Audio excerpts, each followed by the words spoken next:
श्री शिवाय नमस्तुभ्याम। हर हर महादेव। तो कैसे हैं आप सभी। देखिए आज का ये वीडियो बहुत ही ज़्यादा खास होने वाला है। हम सभी जानते हैं कि सनातन धर्म में पितृपक्ष का कितना ज़्यादा महत्व होता है और पितृपक्ष में पितरों को प्रसन्न करने के लिए बहुत ही ज़्यादा हम खास उपायों को करते हैं। तो आज का ये जो वीडियो है वो पितृपक्ष में करने वाले 5 ऐसे काम जिससे आपके पितृ प्रसन्न होंगे। आज का ये वीडियो बहुत ही ज़्यादा खास होने वाला है। देखो पितृपक्ष शुरू होने से पहले ये वीडियो हम आप तक पहुंचाने का प्रयास कर रहे हैं ताकि आप पितृपक्ष में ये उपाय बहुत ही शुद्ध रूप से कर पाएँ, शुरू दिन से ही शुरू कर पाएँ। आप अपने जीवन में पितरों को तृप्त कर पाएंगे और पितरों को प्रसन्न कर पाएंगे। तो देखो हमारे धर्म में कहा जाता है कि यदि आपके घर के पितृ प्रसन्न नहीं होते तो आप दुनिया के किसी भी कोने में चले जाएं, कुछ भी आपको हासिल नहीं होने वाला, आपके कोई भी काम बनने वाले नहीं हैं। तो आपको पितरों को प्रसन्न तो करना बहुत ही ज़रूरी है। और ये जो 16 दिन श्राद्ध के, ये जो 16 दिन होते हैं तब हमारे पितृ धरती पर आते हैं, तब हमारे पितरों को प्रसन्न करना बहुत ज़रूरी होता है। देखो यदि समय समय पर पितरों को याद नहीं किया जाता, अमावस्या तिथि हो गई और हम अमावस्या तिथि पर यदि पितरों को याद नहीं करते तो हमारे जो पितृ होते हैं वो रुष्ट हो जाते हैं। यदि आपकी नौकरी ढंग से नहीं चल पा रही है, संतान सुख आपको नहीं मिल पा रहा है, आपका खुद का घर नहीं बन पा रहा है या घर में बीमारियां उत्पन्न होती रहती हैं, तो ये सब पितृ दोष के ही लक्षण होते हैं। ध्यान रखें, आज के ये हम जो 5 चीज़ें बताएंगे इससे आपका पितृ दोष पितृ आशीर्वाद में बदल जाएगा। देखिए कुछ चीज़ें हैं जो आपको क्या क्या खाना चाहिए, क्या करना चाहिए, किस प्रकार के उपाय आपको करने चाहिए। बहुत ही छोटे छोटे से काम हैं जो आपको पितृपक्ष में करना है। देखो पितरों का श्राद्ध तर्पण करके लोग पूर्वजों से खुशी का आशीर्वाद लेते हैं। पितृपक्ष में हम अगर पितरों के लिए कुछ भी उपाय करते हैं तो पितृ इससे बहुत अधिक प्रसन्न होते हैं और हमें सुख समृद्धि का आशीर्वाद देते हैं। तो अब हम जान लेते हैं कि इस बार पितृपक्ष कब शुरू हो रहा है। इस बार पितृपक्ष की जो शुरुआत है वो 29 सितंबर को शुक्रवार से होने जा रही है और इसका समापन 14 अक्टूबर शनिवार के दिन होगा। तो इस बार ये अवधि 15 दिन की रहने वाली है। हमने अपने जीवन में कुछ भी गलत करा है, पितरों के नियमित हमने पितरों को समय समय पर यदि याद नहीं किया है, अमावस्या तिथि पर हम पितरों को भूल जाते हैं, कोई भी शुभ मांगलिक कार्य के दौरान हमने अपने पितरों को यदि याद नहीं किया तो इन सब की माफ़ी मांगने का ये सुनहरा अवसर होता है। पितृपक्ष के दिन, श्राद्ध के दिन और पितरों का आशीर्वाद हमारी परेशानियों को निश्चित ही दूर कर देता है। तो पितृपक्ष में आपको ये सुंदर से उपाय करने हैं। पितृपक्ष में यदि आपके घर में कोई जानवर आ जाता है, कोई पक्षी आ जाता है, तो आपको उन्हें कुछ ना कुछ भोजन ज़रूर करवाना चाहिए। देखो मान्यता क्या होती है कि पितृपक्ष में हमारे पितृ जो हैं वो दक्षिण से आते हैं और पितृपक्ष में वो किसी भी रूप में आपके घर आ जाते हैं और ऐसे में यदि आप उन्हें भगा देते हैं तो ऐसे में वो आपसे नाराज़ हो जाते हैं, आपसे रुष्ट हो जाते हैं। तो आपको विशेष इस बात का ध्यान रखना है कि आपको पितृपक्ष में किसी भी जानवर को किसी भी प्रकार का कष्ट नहीं पहुंचाना। वैसे तो जानवरों को कभी भी हमें कष्ट नहीं पहुंचाना चाहिए। आप उन्हें पितरों का रूप मानकर उनको प्रणाम करें और हो सके तो आप उन्हें कुछ न कुछ खाने के लिए ज़रूर दें। आज का ये पूरा वीडियो है, इसमें हम आपको 5 विशेष चीज़ों के बारे में बताएंगे और ये 5 चीज़ें हमने पूज्य गुरुदेव की ही कथाओं को सुन करके समझ करके आप सभी को भी समझाने का पूरा प्रयास किया है।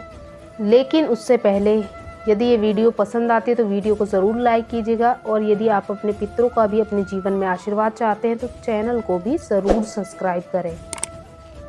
तो देखो पितृपक्ष में 2 सब्जियां आपको बिल्कुल भी नहीं बनानी चाहिए। घर में भले ही कोई कितनी भी जिद कर ले पर आपको पितृपक्ष में ये 2 सब्जियां तो बिल्कुल भी नहीं बनानी चाहिए, ना ही खानी चाहिए। तो सबसे पहली चीज़ पत्ता गोभी। पत्ता गोभी तो आपको बनानी ही नहीं चाहिए, ठीक है।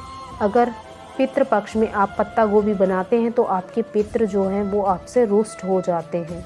दूसरी चीज़ जो है वो है कुमदा, कुमदा से जुड़ी कोई भी चीज़ ना तो आपको खानी है, ना ही कुमदा से जुड़ी आपको कोई भी चीज़ बनानी है। कुमदा कैसा होता है, ध्यान रखिए, कुमदा कैसा होता है, वाइट से कलर का होता है, पाउडर टाइप का होता है, वो होता है कुमदा। ये कद्दू नहीं होता है, ये कद्दू की तरह दिखता है लेकिन ये ऊपर से पाउडर ऊपर छाया हुआ होता है और ये वाइट वाइट से कलर का होता है, इसे कुमदा कहते हैं। तो कुमदा की सब्ज़ी भी आपको नहीं खानी चाहिए और ना ही बनानी चाहिए, और यदि आप खाते हैं तो विशेष कर आपके पितृ जो हैं वो आपसे रुष्ट हो जाते हैं।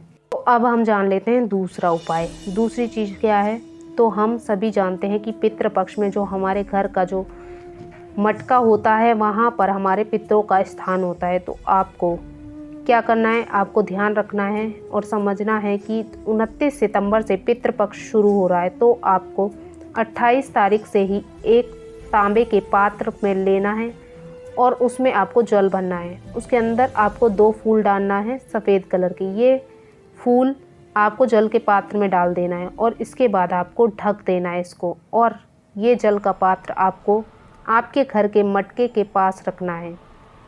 28 तारीख को रात में रख देना आप 10 या 11 बजे के करीब। तो अगले दिन से यानी कि 29 सितंबर से पितृपक्ष शुरू हो रहा है। तो 29 सितंबर को आप स्नान आदि से नियमित होने के बाद कोई भी आपके घर से बाहर नहीं निकलना चाहिए। उससे पहले स्नान आदि करने के बाद आपको उस पात्र को लेना है और बाहर निकलना है, और जल जो है उसका आपको छिड़काव करना है अपने मुख्य द्वार पर, दोनों साइड करना है। और जो पुष्प थे दो, उन्हें एक एक साइड, दोनों साइड आपको डाल देना है और जल से आपको छिड़काव करना है। और जब आप छिड़काव करोगे तब आपको ओम पितृ देवताय नमः इस मंत्र का जाप करते हुए छिड़काव करना है। जो भी पितृ पक्ष में ये उपाय करता है तो इससे पितृ जो होते हैं वो बहुत ज़्यादा प्रसन्न होते हैं, पितृ जो होते हैं वो तृप्त होते हैं। पितृ पक्ष में आपने सुबह सुबह ही अपने पितरों को याद कर लिया, पितरों को जल भी अर्पित कर दिया, तो ये जो आपके जो पितृ होते हैं वो आपके जीवन से आपके दुखों को दूर करते हैं और आपके जीवन में सुख समृद्धि की आशीर्वाद प्रदान करते हैं। हर एक व्यक्ति को इस उपाय को पितृ पक्ष में ज़रूर करना चाहिए, और ये उपाय आपको रोज़ाना करना है। यानी पितृ पक्ष में रोज़ाना आपको जल भरना है और रोज़ाना आपको नए पुष्प लाकर उस पात्र में डालना है और रोज़ाना आपको छिड़काव करना है। हर व्यक्ति को इस उपाय को करना है। बहुत ही सुंदर सा उपाय है जिससे आपके पितृ जो हैं वो तृप्त होते हैं, आपके पितृ जो हैं वो प्रसन्न होते हैं और आपको सुख समृद्धि का आशीर्वाद देते हैं। तो इस प्रकार से आपको ये उपाय करना है। तीसरा, तो पितृ पक्ष चल रहा है तो आपको तामसिक भोजन तो बिल्कुल ग्रहण नहीं करना चाहिए, क्योंकि जो आपके पितृ होते हैं वो आपसे रुष्ट हो जाते हैं। तो इसीलिए हमें मांस, मदिरा, शराब इत्यादि इन चीज़ों को बिल्कुल भी खाना नहीं चाहिए, इनसे दूरी बनानी चाहिए, नहीं तो हमारे पितृ जो हैं वो रुष्ट हो जाते हैं। चौथी चीज़, आप अपने घर में रोज़ाना जो भी चीज़ बना रहे हो, रोटी बना रहे हो, सब्जी बना रहे हो या कोई मिठाई बना रहे हो, तो उसमें से आपको रोज़ाना, जैसे रोटी हो गई तो रोटी आप निकाल दो, वो आप गाय के लिए रोटी निकाल दो, गाय को खिला दो, कुत्ते के लिए रोटी निकाल दो, या फिर पीपल के वृक्ष के नीचे जाकर आप पितरों के नाम से उनको भोग के लिए रोटी रखाओ। ये आपको ज़रूर करना चाहिए और इसके बाद ही आपको रोज़ाना खाना खाना चाहिए।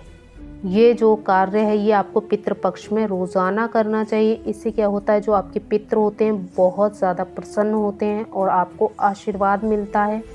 तो ये भी कार्य आपको पितृपक्ष में ज़रूर करना चाहिए। तो अब पांचवी चीज़ जो आपको पितृपक्ष में करनी चाहिए, तो आपको श्राद्ध पक्ष में 3 चीज़ें तो ज़रूर ही खानी चाहिए। ठीक है, तो ये जो 15 से 16 दिन जो होते हैं पितृपक्ष के, इसमें ये चीज़ें आपको ग्रहण करना ही चाहिए। पहली चीज़ हो गई काली उड़द। आप इसकी दाल बना लो, पकोड़े बना लो, कुछ भी बना लो, लेकिन ये आपको ज़रूर खानी चाहिए और पूरे परिवार को पितृपक्ष में उड़द की दाल ज़रूर ग्रहण करनी चाहिए। इससे आपके जो पितृ होते हैं वो प्रसन्न होते हैं। तो दूसरी चीज़ हो गई तुरई की सब्ज़ी। ये भी आपको पितृपक्ष में अवश्य ही ग्रहण करनी चाहिए, इससे भी आपके पितृ जो हैं वो प्रसन्न होते हैं।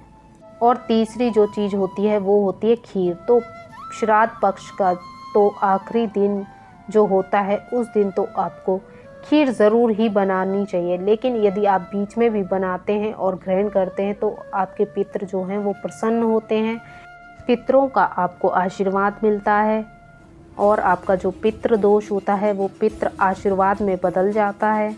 तो ये जो हमने आपको जानकारी दी है, इन बातों का आपको विशेषकर पितृ पक्ष में ध्यान रखना है और जो चीज़ें हमने बताई हैं वो आपको ज़रूर करनी चाहिए। इससे क्या होता है, आपको अपने पितरों का आशीर्वाद मिलता है और आपके जीवन के जो भी दुख दर्द होते हैं, जो भी समस्याएं आपके जीवन में होती हैं, वो मात्र इन सारी चीज़ों का ध्यान रखने से आपके जीवन से समाप्त हो जाती हैं और आपको आपके पितरों का आशीर्वाद मिलता है, जीवन में सुख शांति आती है।